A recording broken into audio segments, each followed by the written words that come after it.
What's happening, everyone? You are watching the H2G podcast. It is Thursday. How are y'all doing? It has been a while, y'all. I'm so glad to be back.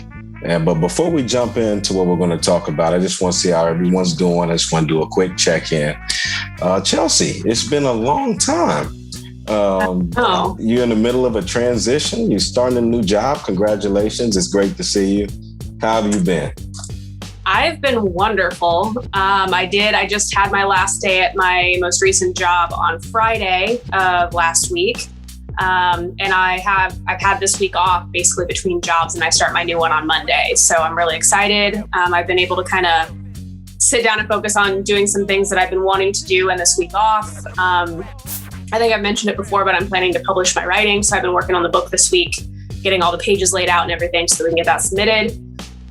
But yeah, overall, everything's been really great for me. Weather's finally starting to warm back up, so I've been able to get outside a little bit more too.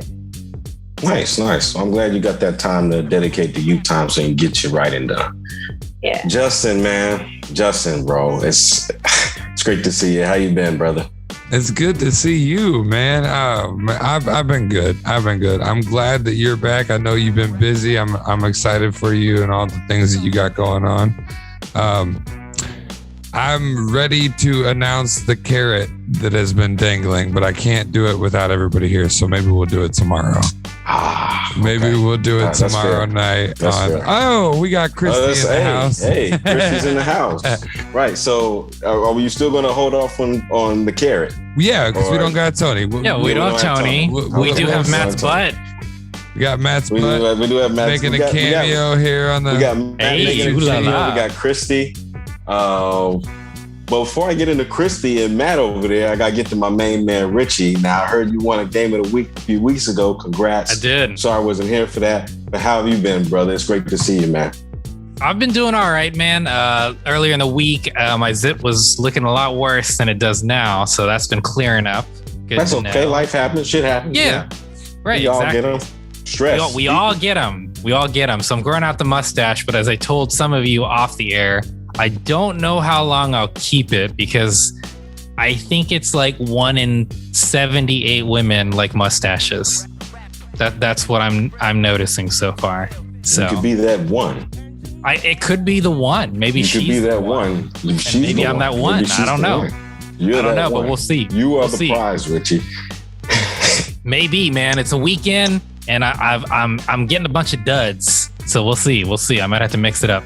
We'll have a bounce back season, man. I mean, you're like KD right now. You haven't played the whole season, but we know when you're in the game, you're deadly. We know that. Christy, Lucas, what's up, man? It's been a while. Christy, how have you been? I missed you. How's it going? Living the dream. I've got my beer. I've got my bottle for my baby. You're all set. I'm on it. How have you been? I've been good. Missed that part. I've been good. I have been getting my ass kicked at work. But, I am still keeping my head above water. I am doing what they say in meditation. I am changing my subconscious. So it's actually working out for me, which is one of the things I wanted to talk to y'all about today because I haven't seen y'all in a while.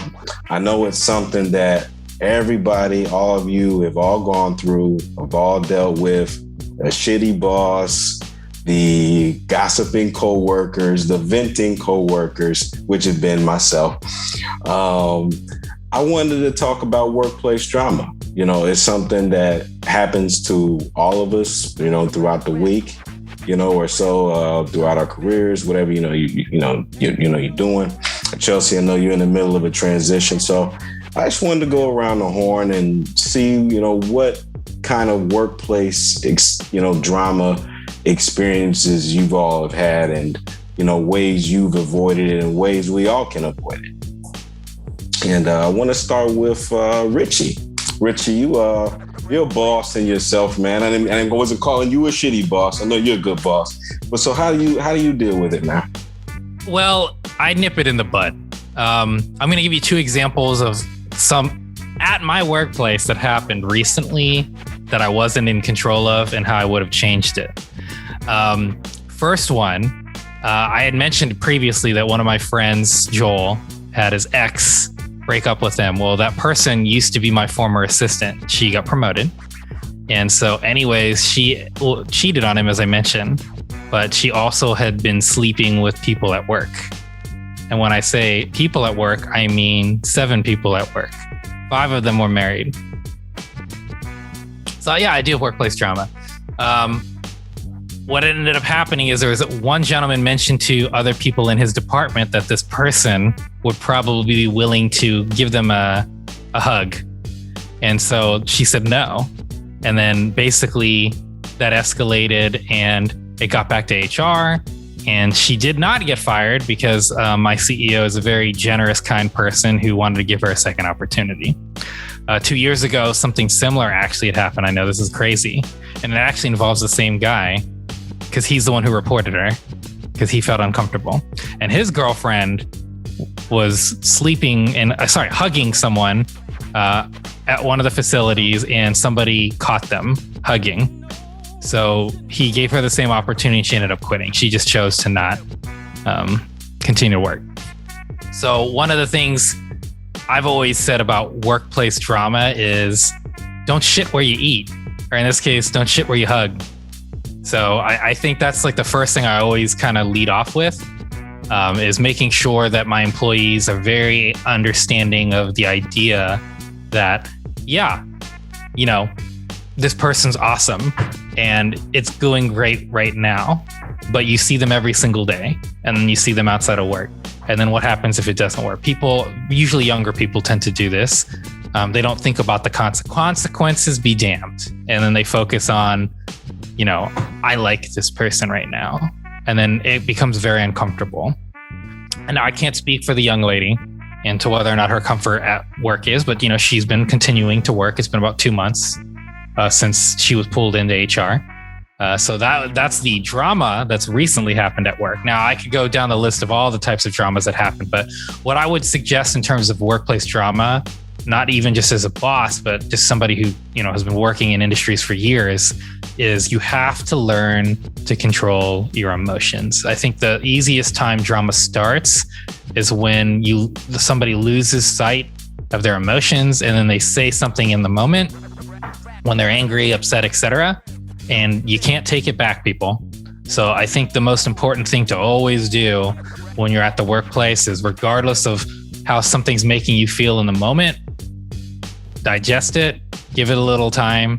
And if you still feel strongly about whatever that is, and you can do it in a respectful tone. Usually what tends to happen is we get angry and then we say something in a disrespectful tone. And so sometimes it's not necessarily the message, but how the message was conveyed. So I think the easiest way to avoid workplace drama is to check your emotions at the door, which I know we're human beings, but hold them in, you know, give yourself some time to really digest the situation after the fact. And then if you do feel strongly, then you can find the best and most appropriate way to do it. So a lot of the times, you know, it can be directly with the employee. If it's something the employee is making you feel uncomfortable due to advances and et cetera, things like that, then it's usually best to either go to their manager. And if you still don't feel comfortable with that, then your next best solution is going to the HR department and filing a formal complaint. I tend to go through the chain of custody is what I like to refer to it. So usually the individual first. If I don't feel comfortable with directly talking to them, I will directly talk to their boss. And if I don't feel comfortable with that for whatever reason, then I will directly go to human resources. That's how I avoid problems. Now, does that always work? Of course not. Of course not.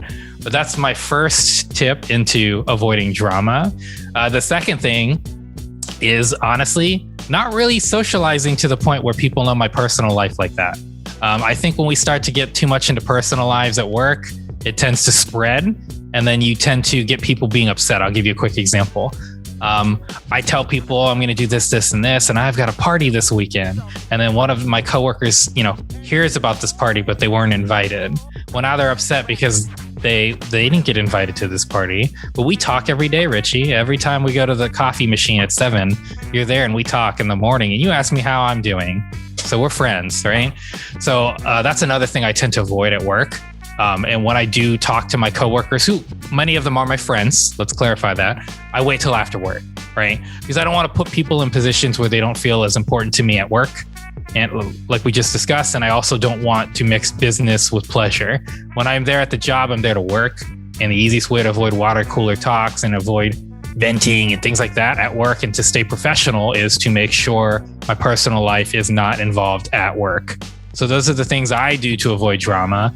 And quite frankly, I've been very fortunate in that sense. Is one, I'm a man, so inherently I get to avoid a lot of the drama women deal with. And then two, the other types of dramas, like I said, I try to just not allow them to happen by being an autonomous robot. Nobody knows anything about Richie unless we talk after work, and then you can hear anything you want about Richie. So that's the dramas I've had. And, as a manager, how I try to pull things apart is basically circumventing situations, not allowing people to discuss. If I see people talking about too much personal things at work, I tell them check it out the door, because that always leads to the emotions, right? Because at the end of the day, an emotion is never like, man, Jerry, this is the fourth fucking time you didn't do what I needed you to do at work. No. It's always because Jerry didn't do something, or Jerry didn't pick him up, or Jerry stood him up at the club. That's where the drama happens. It's always personal. It's almost never professionally. And if it is professionally, it's usually because what I said earlier, the person is like allowing their emotions to seep into work, right? Even if Jerry's pissing you off so much, you don't talk to Jerry about it. You talk to Jerry's boss at the end of the day. Jerry's not performing. I'm having to cover for Jerry. And anyways, those are my tips to avoid trauma. And yeah, as you heard, my workplace is definitely more of a club atmosphere. A lot of people hook up. So I strongly suggest to anybody that's watching and listening, don't do that. Well, it sounds like you avoid confrontation at work at all costs, man. I absolutely do, man. I don't blame you. Chelsea, I've been anxious to hear about how you've dealt with workplace drama. Now, we've been lucky enough to hear a few of your stories, but did you want to go in depth, into your transition and, while you're leaving? Was there any workplace drama you experienced? So I will say, like, starting out in my career, I think I was a lot more timid. So that was like 2014, early 2014. And when there was an issue, I think I was a bit more passive. Over the years, I've gotten more of a backbone. Sometimes that gets me in trouble because people don't like you to stand up to them. Other times, it's been received pretty well and it's worked out well. And, in this last job, I did have an exit interview where I got to basically detail out some of the reasons that I decided to leave. It was really more of a snowball effect. It wasn't any one incident necessarily. It was just things over time got really frustrating. Some of that was the overall lack of work-life balance. I felt like a lot of times they didn't have respect for my personal time. They viewed it as lesser than. So that was a problem overall for me, especially once this year I started setting some very, very solid, strict boundaries for me personally. And that was one of those boundaries that I started trying to hit, and I got a lot of pushback. So when I would say that I needed to be home by 6 because I absolutely have to go to the gym tonight, they tended to want to push back on it. And that was a problem for me. Because in my mind, my health was first. But there were some incidences, over the years at multiple different jobs, not just my last one, where, things were said that either could have been done in a more tactful way or handled differently. Because I am of the mind that if you have an issue with something that I'm doing or anything about my work, I want to know immediately. I need you to bring it to my attention so that I can then improve and immediately start making that transition to being better at whatever it is that you have a problem with, right? And my most recent job had a huge issue where they wouldn't tell you anything until they brought you into a review months later. And they'd be like, well, you remember when we went to this place for this client meeting and you did this? You shouldn't have done that. And it's like, that was literally 3 months ago. Why are you just telling me this?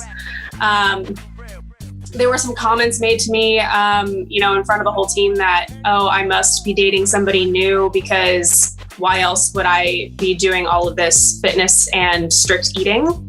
That wasn't the exact verbiage, but it was pretty close. Oh, you're on this strict diet, and you're working out all the time. You must have a new man.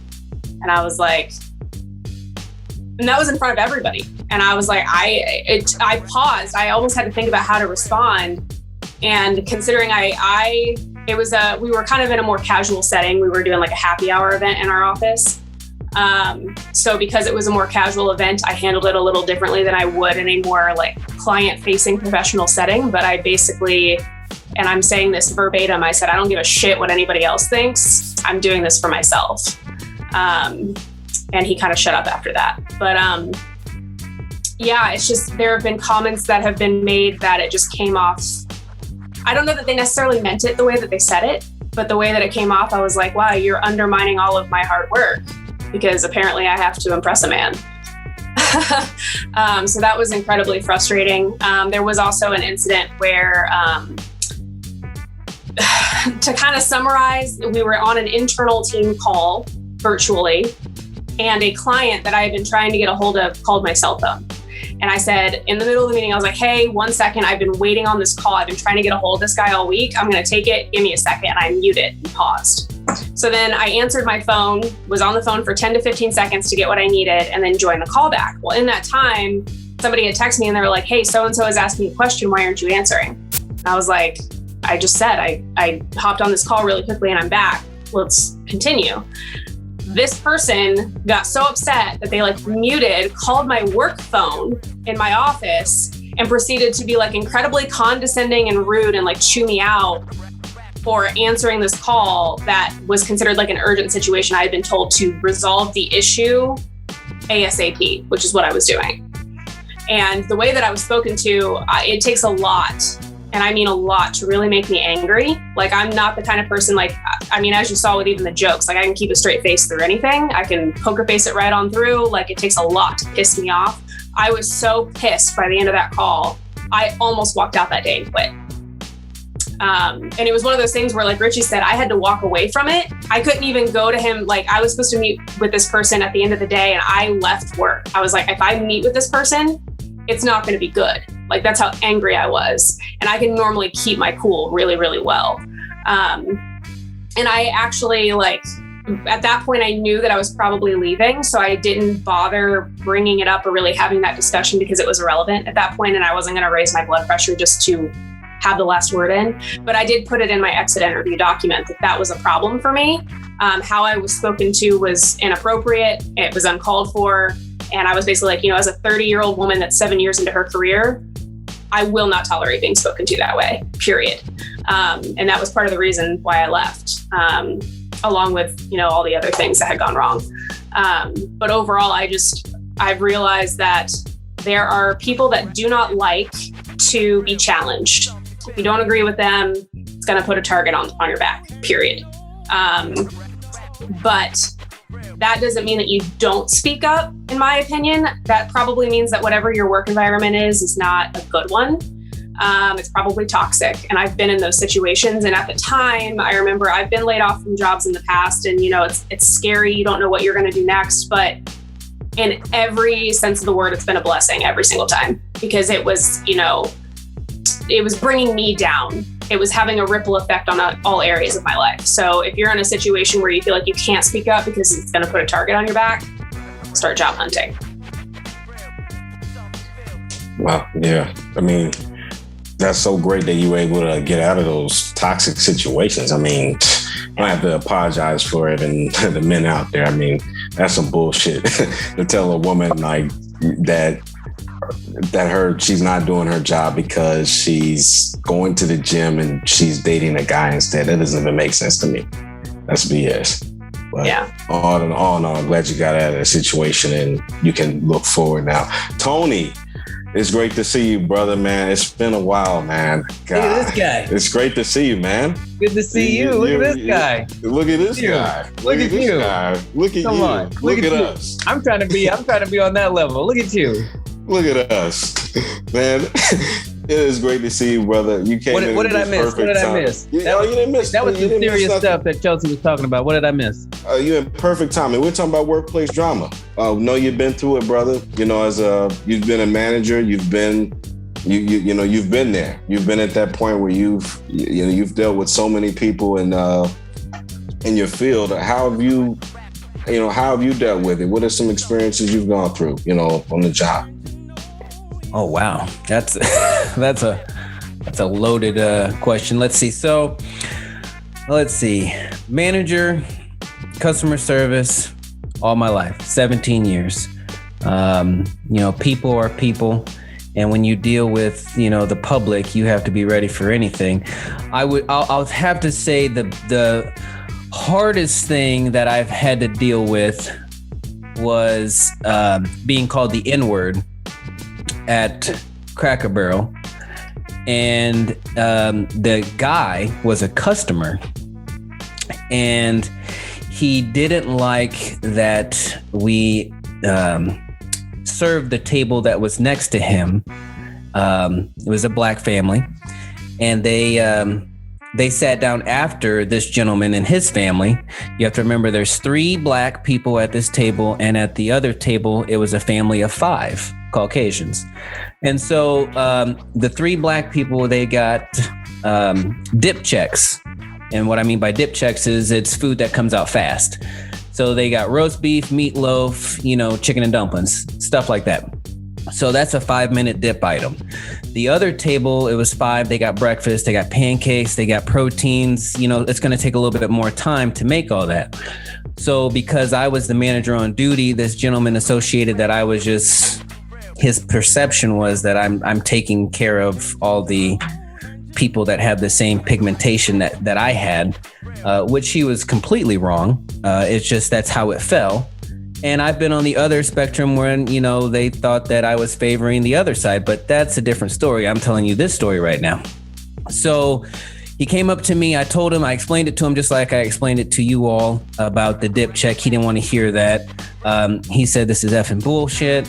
I'm just going to get my family, we're going to just get out of here. You don't give a damn and all this other stuff. And I said, sir, just if you calm down, I understand that you're upset. Just can you please calm down so that way I can understand, we can have some transparency of exactly what it is that's going on here. And he said, no, you'll never understand. You're just another effing N. And he went back to his table and grabbed his family and left. Now, I need you to understand what I was feeling at the time was a whole bunch of different emotions that I can't even explain to you or express to you right now. But if you ever have been in pain and there's just nothing you could do about it, and it was just agonizing, and you actually wanted to figure out a way to massage it or take some medication or whatever it is, there was no medication for this. If I told this man exactly how I felt at the time, I probably would have lost my job, even though I would have been in the right to say all that stuff. But because of the environment that you're put in a professional setting, you're just told to shrug it, right? Because the customer's always right.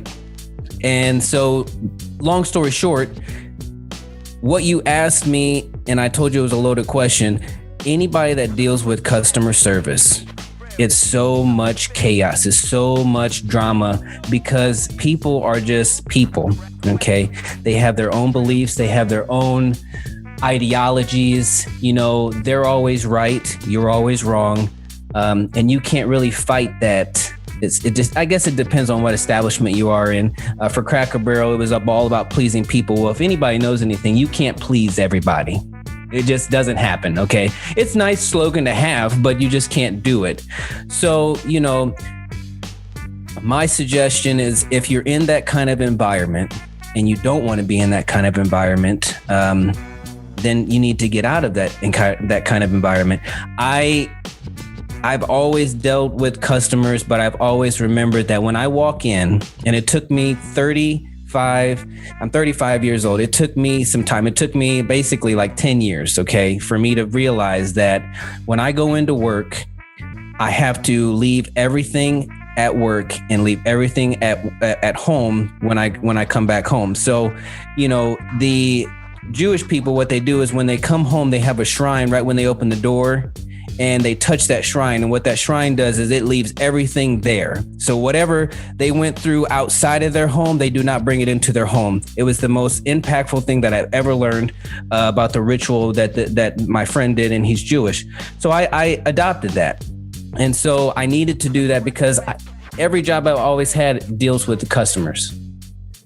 And when you deal with customers, you're just going to get that stuff. It's just going to happen. So I know I probably did a lot more talking than I probably should have done, but you know, I feel that when you're in a situation and you don't want to be in that situation, just listen to what Chelsea said. I don't know what everybody else said before I got in here, but your worth is a lot more than enduring anything that is negative or demeaning to you.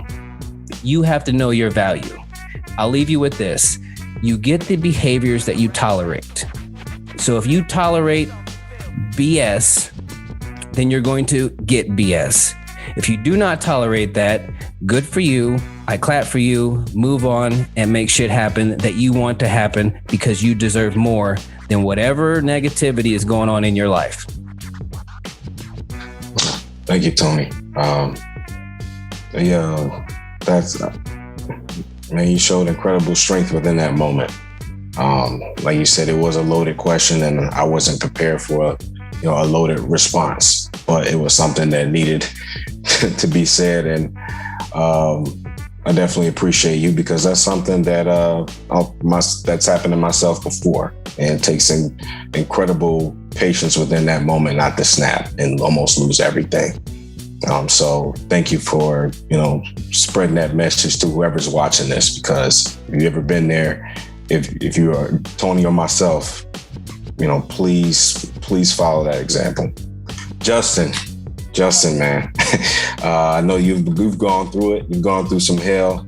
One thing I can, all say on the panel before, go into this, Justin, that none of this shit is like The Office. None of this shit is like Office Space, any of those comedies that you see and any of those sitcoms. This is not like this. This is real life, y'all. Justin, I know you've been through it with, recently I've heard some stories, man, and I think you've kind of got out of that situation. So, what have you gone through, and what ways have you avoided workplace trauma? Yeah, let me start by saying this is the first job I've worked at where I can't say one bad thing about it. Like, it's just a completely supportive environment. Everybody's hyper professional, and we're here to get the job done. And man, if you can find a job like that, do it, because it's so much better. Recently, this past year, I worked for a scam. I'm not afraid to say it. I basically got a bunch of time stolen from me and utilized as a workhorse. That's not uncommon for me in my life. I've been stuck in that situation several times, especially with salary jobs like Tony. I've been in customer service and or sales or restaurant since I was 18. Actually, since I was 14, my first job, we talked about it with Papa John's. So the one that I'm going to share that stuck out, and it was the worst. And I mean, restaurant's bad. Restaurant can be really bad, especially like salary management restaurant can be really bad, because if you're good at what you do, you will be used until you can't anymore. That's just how that beast is of restaurant. And, I have the blessing and curse of being a problem solver when it comes to customers, when it comes to angry customers, when it comes to, I've got experience in the kitchen, I've got experience at the bar. It makes me a target in that situation, to quote, I think it was Chelsea earlier, to be pulled in a billion directions all at the same time. But when I worked for a certain, and I won't call them out because I don't think it's legal, a certain sales and lease company, I moved from driver to general manager in 4 months, which was a hot track. It was the goal when hiring. It wasn't like I was special out of the pack or anything like that. But when you're in that position as general manager, you're in charge of the drivers and deliveries and making sure everything is scheduled and delivered on time. You're in charge of the entire sales department, making sure that they are actively cold calling and reaching out and finding new agreements and coming up with deals and sales. And that also comes with an entire showroom floor of furniture, televisions, electronics, appliances, you name it. So showroom maintenance all falls on you. And then they have an entire collections company or side of the company, which is my number one priority. And that in itself is a dramatic mess. So I was salaried at like $33,000 I think 33 or 34,000 at this job. There was 1 week that I worked as general manager that I worked 40 hours. Above that, pretty much every week else. And we're talking 50, 60, 70, 80, 90 hours a week. I had an abusive manager. If they feel like this is a tech, they're welcome to come on the show. I don't think they would watch, but not just abusive to me mentally and emotionally, but sexually to another member of the team. And I had to deal with that as the general manager.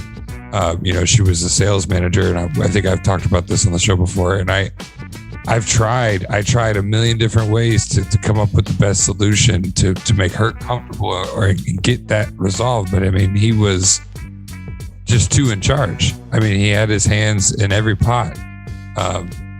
When somebody would fail, it became my responsibility. If something wasn't done, it became my responsibility. So I actually probably gained, I think 40 or 50 pounds working there out of depression. I went through a series of closeouts. And when I say closeouts, I mean pushing away family and friends and just any sense of life. And basically was just working for what was amounting to like $7 an hour because of all the time that I was putting in there. So I'm going to be more relative to what Tony and Chelsea were saying rather than actually eliminating it in the workplace like Richie. I appreciate what you were saying on that as well. But you have to recognize when this stuff is happening to you. It's not success at some point. You can get caught up in the facade of saying like, I'm the general manager. I run all this shit. This is all me. I'm the captain of this ship. They trusted this with me. But really, what does that mean? It means that I don't do anything else but run this ship. I'm stuck on this ship by myself till 3 a.m. building furniture because we've got a corporate executive coming in the morning. So that's been the most dramatic workplace I've had aside from restaurant. Restaurant's just a constant clusterfuck of drama, but I think we've all worked in it at some point. We all know that pain. So. Man, I appreciate you sharing that, and you seem like you've come out on the other side hella stronger when you were working with them. Anytime, like you said, and Tony, that was a great point. You both had mentioned it. Your health is wealth. If it's compromising to, I think all of you have said it. My bad. It's compromising to your health or your mind, and you might have to get out. Christy. Sorry you were last one, but definitely not least. No, you're good. Great to see you. What have you gone through on the job, that sticks out to you? And what ways have you avoided workplace drama? I really haven't had a lot of workplace drama since, I don't know, like high school. I used to work at a restaurant where all the shit happens, as Justin and Tony said. I was a waitress, and sexual harassment's a real thing with customers and coworkers alike. And when you say something about a customer to your boss and they say, "Oh, just lean into it, you'll get bigger tips," I'm like, yeah, that sucks. Yeah, real sucks. But it works. So you know what? I'll take your money, you piece of dirt. So that's really, and then I left and I paid for college. So fuck it, I guess. Well, that's one thing I love about you, Christy. You never lose your cool. Ever. ever. And it is the best thing, the greatest thing to watch, because that's something I took from all of you sharing what you did, was that you've all found ways to de-escalate bullshit in the most tense moments. And y'all have come out the other side stronger, able to share. And I hope anybody that's watching this, can gain some, valuable perspective from this, because I know I have. I've worked in the customer service industry and in the corporate world, and both can be vicious. Both can be taxing, on your mind, mentally, spiritually, physically. It really tests you, So hope everybody, that watching today, took something from this. Hopefully all of you able to go out there and avoid that workplace drama. Listen to Richie's tips. I know it's hard, when but have a friend, that you can vent to not at work, but outside of it. Have friends you can kind of confide in, and be careful because that's tough. We all been there. We take our work home with us, and that's the hardest thing. It's almost like a cliche phrase because it's the toughest shit to do, I think. I'm like, that shit just happened. So it's hard to go home with that. But I'm proud that, we all coming out the other side of bullshit, and, let's just attack it's Thursday, y'all. Let's just finish up the work week and, come Monday, you be ready to hit it hard and you won't be afraid of shit. So y'all are watching the H2G podcast. I'm glad to see y'all again. We'll see y'all Friday for Game of the Week. I'm excited. We'll see y'all soon. I love that. Hit it hard.